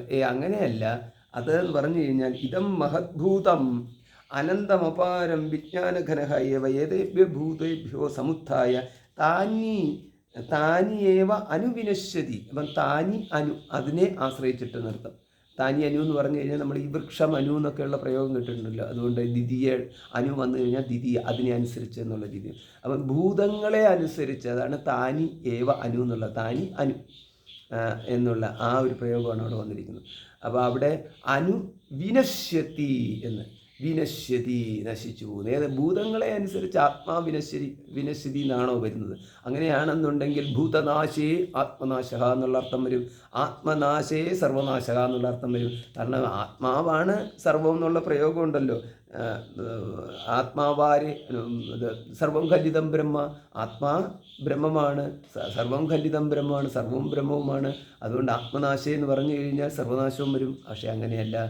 ഇവിടെ ഇപ്പോൾ ഇതെന്ന് പറഞ്ഞു കഴിഞ്ഞാൽ അല്പത്വത്തിൻ്റെ നാശമാണ് ഇവിടെ ഉദ്ദേശിച്ചിരിക്കുന്നത്. അല്പത്വം എന്ന് പറഞ്ഞാൽ ദേഹാത്മബുദ്ധിയിലുള്ള അഹം, ആ ഒരു പ്രയോഗമാണ് അവിടെ പോകുന്നത്, അല്ലാതെ പരമാത്മാ എന്നുള്ളത് അല്ല എന്നുള്ളത്. അതായത് നമ്മൾക്ക് ഇപ്പം ദേഹം വിട്ട് ഇപ്പം നമ്മളുടെ മരിക്കണമെന്നല്ല പറഞ്ഞത്. അല്ലാണ്ട് തന്നെയാണെങ്കിൽ ഇപ്പം നമ്മൾ ഒന്നിൽ നിന്നും ഇപ്പം ദേഹത്തിൽ നിന്നും ശ്രദ്ധ പോയി, എപ്പോഴാണ് സ്വപ്നത്തിലേക്ക് കടന്നപ്പോൾ ഈ സ്ഥൂല ശരീരത്തിൽ നിന്നും ശ്രദ്ധ പോയി. ശ്രദ്ധ എന്ന് പറയുന്നത് അതിലുള്ള നമ്മുടെ ജ്ഞാനം അത് പോയി കഴിയുമ്പോൾ അതിൽ നിന്ന് വിട്ടുപോയി കഴിയുമ്പോൾ അവിടുത്തെ ജാഗ്രത അഭിമാനി ജീവനും പോയി. ഇത്രയേ ഉള്ളൂ. ജാഗ്രത അഭിമാനത്താൽ ചേർക്കപ്പെട്ട ജാഗ്രത അഭിമാനിയും സ്ഥൂല ശരീരവും തമ്മിലുള്ള സംബന്ധം, ഈ ദേഹാഭിമാനം, ബോധം എന്നുള്ള അവബോധം ഉണ്ടല്ലോ, ജാഗ്രത് ബോധം ഉണ്ടല്ലോ, അത് പോയി സ്വപ്നബോധത്തിലേക്ക് കടന്നു കഴിഞ്ഞപ്പോഴത്തേക്കും അവിടെ ദേഹവും പോയി. അതിനോടൊപ്പം തന്നെ അവിടുത്തെ അഭിമാനിയായിട്ടുള്ള വിശ്വൻ എന്ന് പറയുന്ന അവനും പോയി. അവനെന്ന് പറഞ്ഞു കഴിഞ്ഞാൽ അദ്ദേഹവും പോയി, അല്ലെങ്കിൽ ആരാണോ ഉള്ളത് അത് പോയിട്ടോ. അതാണ് ഇവിടെ അതുപോലെയാണിതെന്നല്ല. അല്ലാതെ ഇവിടെ എന്ന് പറയുന്നത് ഈ പോകുക എന്ന് പറയുന്ന ആത്യന്തികമായ വിനാശമായിട്ടൊന്നും എടുക്കരുത്.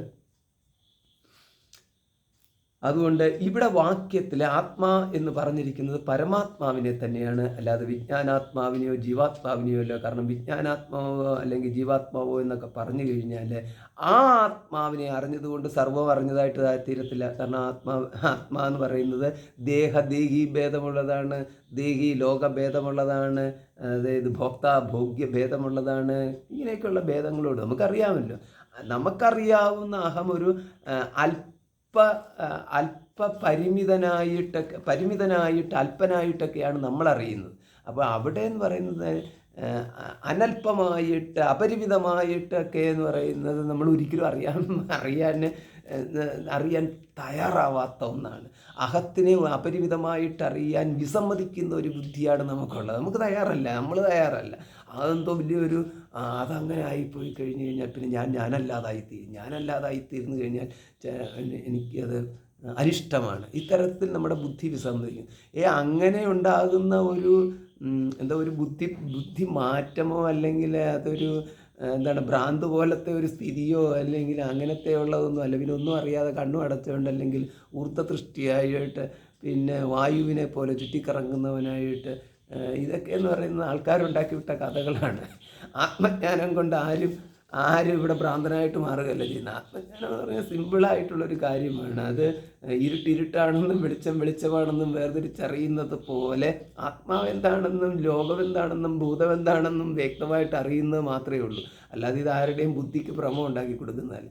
അങ്ങനെ ഉണ്ടാക്കി കൊടുക്കുന്നതാണെന്ന് ആൾക്കാർ പറഞ്ഞ് നമ്മളെ തെറ്റിദ്ധരിപ്പിച്ച് വെച്ചിരിക്കുന്നു എന്ന്. അതുകൊണ്ട് ആ തെറ്റിദ്ധാരണകൾ മാറ്റാൻ വേണ്ടിയിട്ടാണ് ഈ കാര്യത്തിൽ അത് അന്നത്തെ കാലത്ത് വ്യക്തമായിട്ട് തന്നെ പറഞ്ഞത് എന്ന്.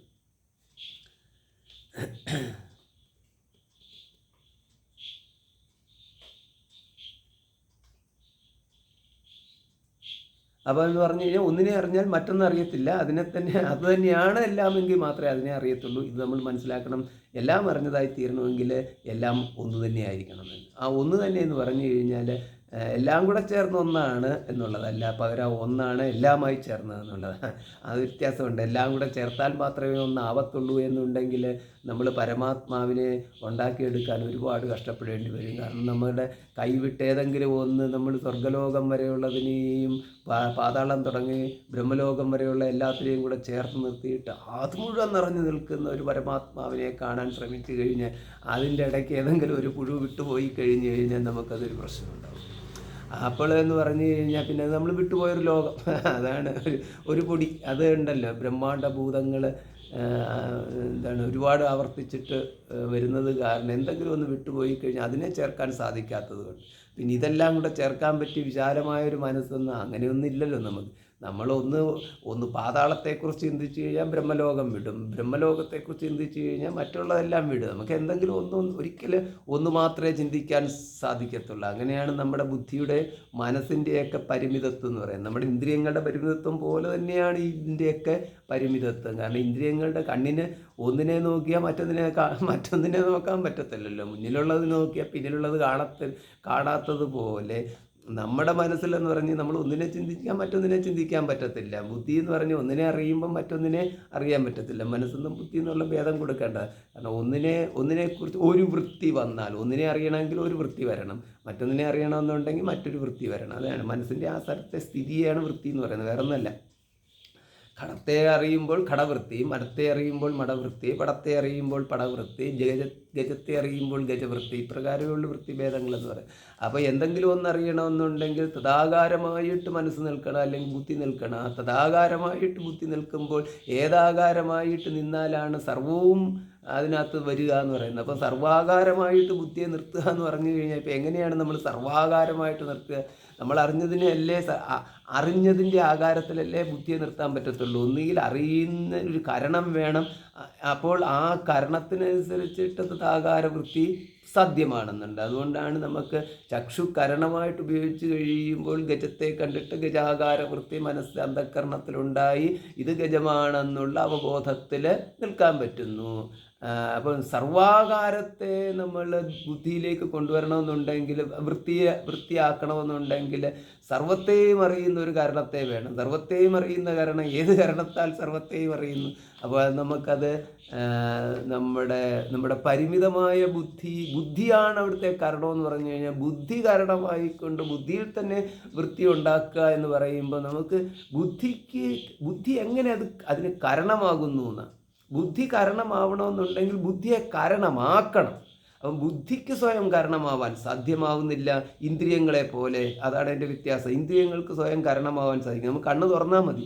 കണ്ണ് തുറന്നാൽ കണ്ടിരിക്കും എന്നുള്ളത്. നല്ല കണ്ണാണെങ്കിൽ കണ്ണ് തുറന്നാൽ മുന്നിൽ ഗജമുണ്ടെങ്കിൽ കണ്ടിരിക്കും. അപ്പോൾ അങ്ങനെ വരുമ്പോൾ അതിനൊരു ഇന്ദ്രിയത്തിന് ഒരു പ്രത്യക്ഷ പ്രമാണം എന്ന് പറഞ്ഞുകൊണ്ട് പ്രമാണത്വം ഇന്ദ്രിയങ്ങൾക്ക് കിട്ടി.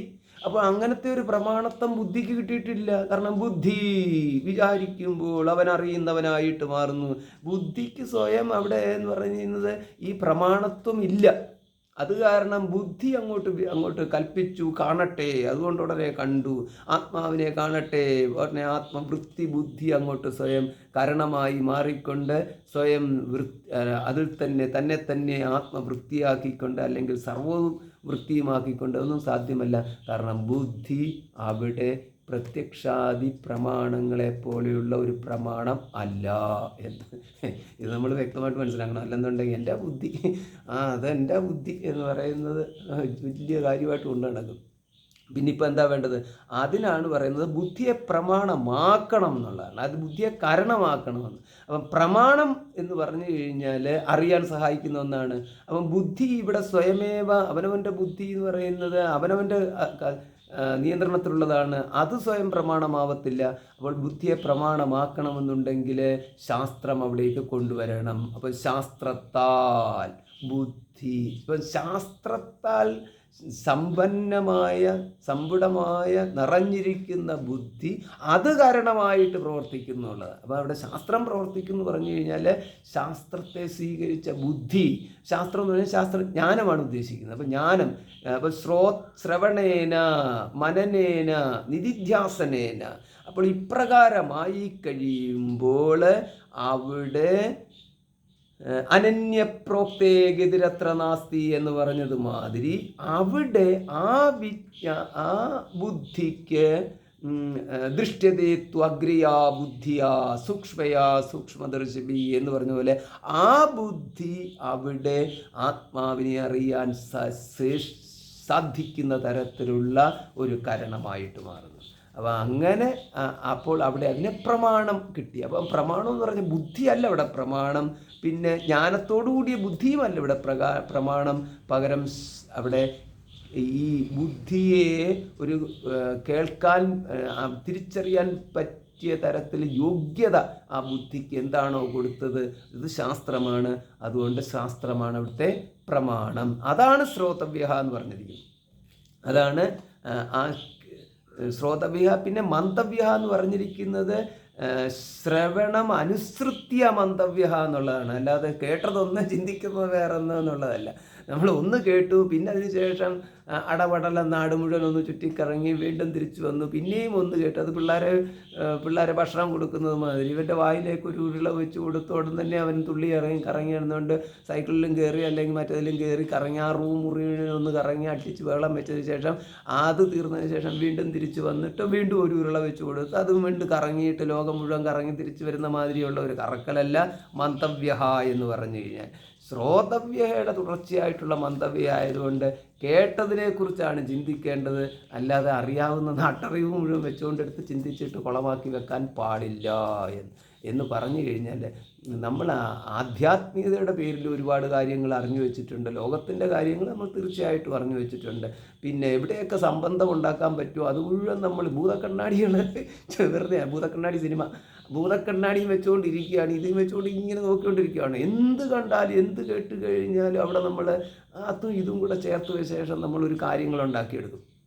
ഭാവന സൃഷ്ടി സാമർഥ്യം എന്ന് പറയുന്നത് വളരെയാണ്. അപ്പോൾ അങ്ങനെ ഭാവന കൊണ്ടുള്ള ആ സൃഷ്ടി സാമർഥ്യം മുഴുവൻ ഇവിടെ ആത്മജ്ഞാനത്തിലേക്ക് അങ്ങോട്ട് കയറ്റി വിട്ടതിന് ശേഷം അത് മുഴുവനും നമ്മൾ എന്താക്കി മാറ്റുമെന്ന് ചോദിച്ചു കഴിഞ്ഞാൽ എന്തോ ആക്കി മാറ്റുമെന്നുള്ളതല്ലാണ്ട് പ്രയോജനമൊന്നും കിട്ടത്തില്ല. എന്നാൽ അതുകൊണ്ട് നമുക്കൊരു അതിൽ കൂടെ കടന്നു പോകുമ്പോൾ അപ്പോൾ ഒരു തൃപ്തി, അവനവൻ്റെ ഭാവനാവിലാസത്തിൽ മുഴുകിയിരിക്കുമ്പോൾ ഒരു തൃപ്തി, അത്രയേ ഉള്ളൂ. ആ ഒരു തൃപ്തിയിൽ അങ്ങനെ കഴിഞ്ഞു പോകാം. പക്ഷെ അതല്ല ഇവിടുത്തെ ഉദ്ദേശം എന്ന്. അതുകൊണ്ട് കേട്ടതെന്ന് പറഞ്ഞു കഴിഞ്ഞാൽ അവിടെ ഈ പറയുന്ന ആൾ പറഞ്ഞ നാട്ടുകാര്യങ്ങളും വീട്ടുകാര്യങ്ങളും കേട്ട കാര്യമല്ല പറയുന്നത്. അത് ചിന്തിക്കാനല്ല പറഞ്ഞിരിക്കുന്നത്. ഉപനിഷത്തിൽ പറഞ്ഞിരിക്കുന്ന വാക്യങ്ങൾ അതാണ് ചിന്തിക്കാൻ പറഞ്ഞിരിക്കുന്നത്. ആ ഉപനിഷത്ത് പറഞ്ഞിരിക്കുന്ന വാക്യങ്ങൾ പറയുന്നതിൻ്റെ കൂട്ടത്തിൽ പറഞ്ഞിരിക്കുന്ന മറ്റു കാര്യങ്ങൾ മുഴുവൻ വിട്ടുകളയുന്നു. അത് കേൾക്കാൻ യോഗ്യമായിട്ടുള്ളതൊന്നല്ല. പിന്നെ അത് പറഞ്ഞു പോയതാണ്, അബദ്ധത്തിൽ പറഞ്ഞു പോയതാണ്. അബദ്ധത്തിലെന്ന് പറഞ്ഞു കഴിഞ്ഞാൽ അതൊന്ന് പറഞ്ഞു കഴിഞ്ഞാൽ ഒരു മേമ്പൊടിക്ക് വേണ്ടിയിട്ടൊന്ന് പറഞ്ഞൊന്ന് മാത്രമേ ഉള്ളൂ. അതല്ല വിഷയം. അപ്പോൾ അത് മുഴുവനും വിടണം എന്നുള്ളതാണ്. അവനവൻ്റെ കയ്യിലിരിക്കുന്നതും വിടണം. ഉപനിഷത്തുകളുടെ വിചാരത്തിൽ ഉപനിഷത്ത് വാക്യങ്ങൾ പറയുന്നതിൻ്റെ കൂട്ടത്തിൽ പറഞ്ഞ അധിക കാര്യങ്ങൾ കേട്ട കാര്യങ്ങൾ അതും വിടണം. ഇതെല്ലാം വിട്ടിട്ടാണ് മന്തവ്യ എന്നിട്ടാണ് മനനം ചെയ്യേണ്ടത്. അത് മനനം ചെയ്യുമ്പോഴുള്ള ആ കാര്യങ്ങളൊക്കെ എന്ന് പറയുന്നത് അതും കേട്ട് മനസ്സിലാക്കേണ്ടതായിട്ട് ശ്രവണത്തിൽ തന്നെ എങ്ങനെയാണ് മന്തവ്യ എന്നുള്ളതും വരും. പിന്നെ അതിന്മേലാണ് നിധിധ്യാസനം. അപ്പം നിധിധ്യാസനം എന്ന് പറഞ്ഞു കഴിഞ്ഞാൽ വേറൊന്നുമില്ല, ഇത്രയേ ഉള്ളൂ. ഈ കേട്ടതും കേൾക്കുന്നവനും തമ്മിലുള്ള അഭേദതയെ ബോധിക്കുന്നതിന് വേണ്ടിയിട്ട് ഒന്ന് ശാന്തമാകൽ. ഇതാണ് വിചാരം ചെയ്ത് ബന്ധിപ്പിക്കാൻ പറ്റുന്നില്ലല്ലോ. അങ്ങനെയല്ല, ഒന്ന് കേട്ടു, ഒന്ന് ശാന്തമായി. ആ ശാന്തമാകുമ്പോൾ അവിടെ അപരോക്ഷജ്ഞാനം ഉണ്ടാവണം. അത്രയേ ഉള്ളൂ. ശാന്തമാകുമ്പോൾ എന്തിനെയാണോ ധ്യാനിക്കാൻ പറഞ്ഞിരിക്കുന്നത്, ധ്യാതാവും ധ്യേയവും തമ്മിൽ എന്ത് വ്യത്യാസമാണ് എന്ന് ശാന്തമായിട്ട് ബോധിക്കുമ്പോൾ നിധ്യാസനമായി. അതല്ലാണ്ട് ബാഹ്യബോധം വിട്ട് ഇതൊക്കെ എന്ന് പറയുന്നത് ഓരോ ബാഹ്യബോധം വിട്ട് ധ്യാനിക്കാം. അത് യോഗയുടെ ഭാഗമായിട്ട് സമാധിയിലോട്ട് പോകലാണ്. യോഗയുടെ ഭാഗമായിട്ട് യോഗ നല്ലതാണ്. നല്ല ആരോഗ്യമുള്ളവന് യോഗ നല്ലതാണ്. ആരോഗ്യമില്ലാതെ ഇപ്പം മരണശയ്യയിൽ കിടക്കുന്ന ഒരാൾ എന്നിട്ട് കൃതം സ്മര വായുരനിലമൃതമതേതം ഭസ്മാന്തം ശരീരം കൃതം സ്മര. ഈ സമയത്ത് എന്താണ് ഇതെല്ലാം ഈ ഘട്ടത്തിലേക്ക്, ഇങ്ങനെയുള്ള ഘട്ടത്തിലേക്ക് വരുമ്പോൾ എന്താണ്, അവിടെ പിന്നെ ഒരു യോഗയും വർക്ക് ചെയ്യത്തില്ല. അവിടെ എന്ന് പറഞ്ഞു കഴിഞ്ഞാൽ യോഗ ദേഹസംബന്ധമായ യോഗത്തെക്കുറിച്ചാണ് പറയുന്നത്, മറ്റൊരർത്ഥത്തിലേക്ക് എടുക്കരുത്. അവിടെ എന്താണ്, അവിടെ എന്ന് പറയുന്നത് ആകെക്കൂടെ ഉള്ളതെന്ന് പറയുന്നത് ഒരു വിജ്ഞാനം, അതായത് ചിന്തിക്കാനുള്ള ഒരു ശേഷി മാത്രം അവശേഷിക്കുന്ന ഘട്ടത്തിൽ അതുമാത്രം അവിടെ അഭേദജ്ഞാനം കണ്ടാൽ രക്ഷപ്പെട്ടു. അതുകൊണ്ട് അന്ത്യകാലേ ചമാമേവ സ്മരൻ മുക്ത്വാ കളേബരോ എന്ന് പറയുമ്പോൾ അഭേദജ്ഞാനം അവിടെ കാണാൻ സാധിച്ചു കഴിഞ്ഞാൽ നമ്മൾ അവിടെ മുക്തരായിട്ട് പോകുന്നതാണ്. ഇതം സർവം യഥായമാത്മാ എന്ന് കാണുന്നു. ഇപ്രകാരം എല്ലാത്തിൻ്റെയും ലയസ്ഥാനവും ഏകമായ ബ്രഹ്മം തന്നെ എന്ന് കാണിക്കുന്നുണ്ട്. ഇതെല്ലാം വിഷയങ്ങളെ, ഇന്ദ്രിയങ്ങളെ, അന്ധക്കരണ എന്നിവയോടുകൂടിയ പ്രപഞ്ചത്തിന് ഒരേ ഒരു ലയസ്ഥാനമുള്ളും ആ സ്ഥാനം ഏതാ, ഉള്ളും പുറവും ഇല്ലാത്ത ജ്ഞാനാത്മകമായ ബ്രഹ്മം തന്നെ എന്ന്. ഇതെല്ലാം നമുക്ക് ശ്രവണത്തിലൂടെയാണ് മനസ്സിലാക്കാൻ സാധിക്കുന്നത്. അപ്പോൾ ഇപ്രകാരം ഈ മന്ത്രത്തിൽ ഈ ഉപസംഹാരങ്ങളോട് കൂടിയിട്ടുള്ള ആത്മാവാരെ ദ്രഷ്ടവിഹ തുടങ്ങിയിട്ടുള്ള യാജ്ഞവൽക്യ മൈത്രേയി സംവാദത്തിൻ്റെ വിഷയം എന്ന് പറയുന്നത് തീർച്ചയായിട്ടും പരമാത്മാവ് തന്നെയാണ്. അല്ലാതെ ജീവാത്മാവിൻ്റെ പ്രീതിക്ക് വേണ്ടിയിട്ട് ജീവാത്മാവ് ഈ പതിയെ പ്രിയപ്പെടുന്നു അല്ലെങ്കിൽ ധനത്തെ പ്രിയപ്പെടുന്നു എന്നുള്ളതല്ല അവിടെ പറഞ്ഞു വച്ചിരിക്കുന്നത്. ഓം പൂർണ്ണമതഃ പൂർണ്ണമിദം പൂർണ്ണാത് പൂർണ്ണമുദച്യതേ പൂർണ്ണസ്യ പൂർണ്ണമാദായ പൂർണ്ണമേവാവശിഷ്യതേ. ഓം ശാന്തി ശാന്തി ശാന്തി. ഹരി ഓം. ശ്രീ ഗുരുഭ്യോ നമഃ. ഹരി ഓം.